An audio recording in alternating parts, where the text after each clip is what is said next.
Welcome to வேந்தே kitchen. இன்றைக்கி நாம் தேங்காய் வச்சு தேங்காய் பர்பி எப்படி செய்யுதுன்னு பார்க்க போகிறோம். இந்த பர்பி வந்து ரொம்பவும் கொஞ்சம் சாஃப்டாக இருக்கும், அதே சமயம் ரொம்ப டேஸ்டியாக இருக்கும். நாட்டு சக்கரை வச்சு நம்ம இன்றைக்கி செய்ய போகிறோம். வாங்க எப்படி செய்கிறதுன்னு பார்க்கலாம்.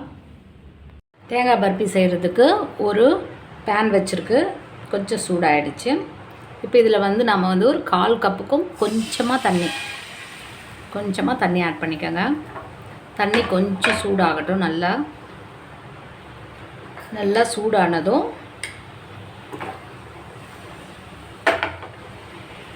கொஞ்சம் சூடாயிடுச்சு. அதில் வந்து 1 கப் அளவுக்கு துருவின தேங்காய் நான் சேர்த்துடுறேன். 1 கப் அளவுக்கு துருவின தேங்காய் சேர்த்துடலாம். அதை நல்லா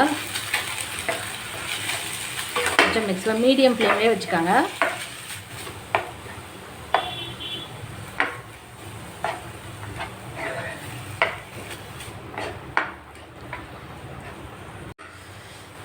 இது நல்லா மிக்ஸ் பண்ணியாச்சு. கொஞ்சமாக நல்லா ட்ரை ஆகிடுச்சு.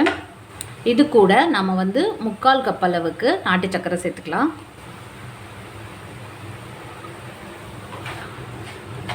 நாட்டு சக்கரை சேர்த்து நல்லா மிக்ஸ் பண்ணிவிடுங்க. இது இப்போது தண்ணி விடும். அது கூட நல்லா வேகணும். அந்த வெல்லத்து கூடயே நல்லா மிக்ஸ் ஆகட்டும். இது நம்ம சர்க்கரையை வச்சு செய்யலாம். நான் இன்றைக்கி நாட்டு சர்க்கரை வச்சு செய்கிறேன். இதோட டேஸ்ட்டு கொஞ்சம் டிஃப்ரெண்ட்டாக இருக்கும்.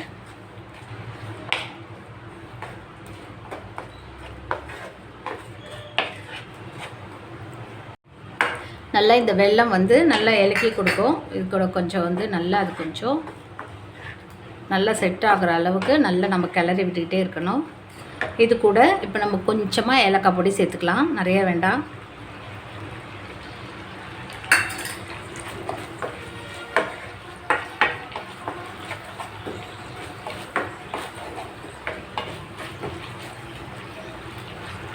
இப்போ இதோட கொஞ்சமாக 1 ஸ்பூன் அளவுக்கு நெய் சேர்த்துக்கோங்க.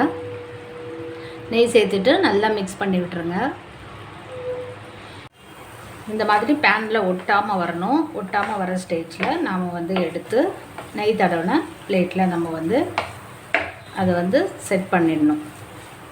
இப்போ இதை பிளேட்டில் ட்ரான்ஸ்ஃபர் பண்ணிடலாம். இப்போ ரெடி ஆகிடுச்சு தேங்காய் பர்பி. இப்போ நம்ம வந்து அதை வந்து பிளேட்டில் ட்ரான்ஸ்ஃபர் பண்ணிவிட்டு செட் பண்ணிடலாம். நெய் தடவின பாத்திரத்தில் இப்போ கோகனட் பர்பியை வந்து நம்ம எடுத்து வச்சாச்சு. இதை வந்து நல்லா ஸ்ப்ரெட் பண்ணிவிட்டு நமக்கு தேவையான அளவுக்கு அதை வந்து நல்லா ஸ்ப்ரெட் பண்ணி ஈவனாக வச்சுருங்க. இது வந்து கம்ப்ளீட்டாக 1 ஹவர் இல்லைன்னா 2 ஹவர் வந்து நல்லா ஆறணும். ஆறுனதுக்கப்புறம் நம்ம அதை ஸ்லைஸ் போட்டு எடுத்தால் சூப்பரான தேங்காய் பர்பி ரெடி ஆகிடும். வீட்டிலையே சூப்பரான தேங்காய் பர்பி ரெடி ஆகிடுச்சு. இது நாட்டு சக்கரை சேர்த்து செய்கிறதுனால இது கொஞ்சம் சாஃப்டாக தான் இருக்கும் இந்த பர்பி. ஆனால் வந்து இதோட டேஸ்ட்டு சூப்பராக இருக்கும். குழந்தைங்கள்லேருந்து பெரியவங்களுக்கு எல்லாருக்குமே இந்த டேஸ்ட்டு ரொம்ப பிடிக்கும். இந்த தேங்காய் பர்பியை வந்து நீங்கள் வீட்டில் எல்லாருமே ட்ரை பண்ணி செஞ்சு பாருங்கள். இந்த டிஷ் உங்களுக்கு பிடிச்சிருந்தால் நீங்கள் லைக் பண்ணுங்கள், ஷேர் பண்ணுங்கள், சப்ஸ்கிரைப் பண்ணுங்கள். தேங்க்யூ.